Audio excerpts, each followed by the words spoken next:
An increasing number of violent attacks against Asians in the U.S. have come to light, but the abuse is also happening online.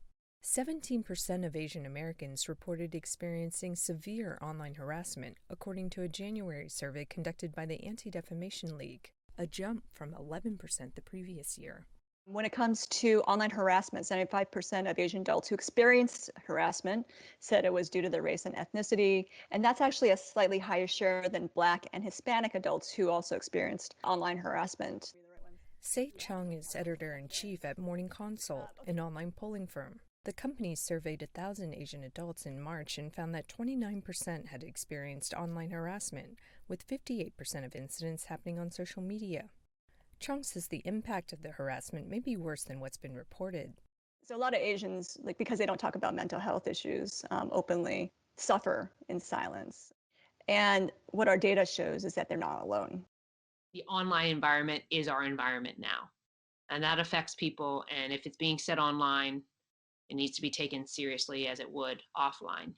University of California professor Yulin Xuan has studied the proliferation of anti-Asian hashtags on Twitter. Hashtags are really, the new type of graffiti on the wall. It's a way to identify yourself to a particular group.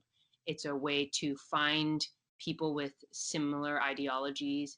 Xuan and her fellow researchers analyzed more than 700,000 Chinese virus hashtags in March of 2020 and found that half were combined with anti-Asian hashtags. It creates this really racist belief against these people and has real-world consequences. It's harder to determine whether a cause and effect relationship exists between online sentiment and real-world violence, but Xuan says it's worth investigating. At some point, we need to see that these correlations and these signals are so large that they can't be ignored anymore. While online hate speech is contagious, the opposite is true too, says Georgia Tech professor Srijan Kumar.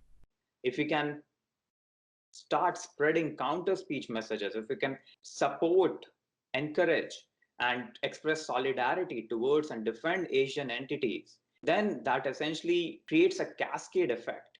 Kumar says exposure to counter speech can potentially discourage users from turning hateful. In the fight against online hate, these experts say it's about the power of words. Trinh, VOA News.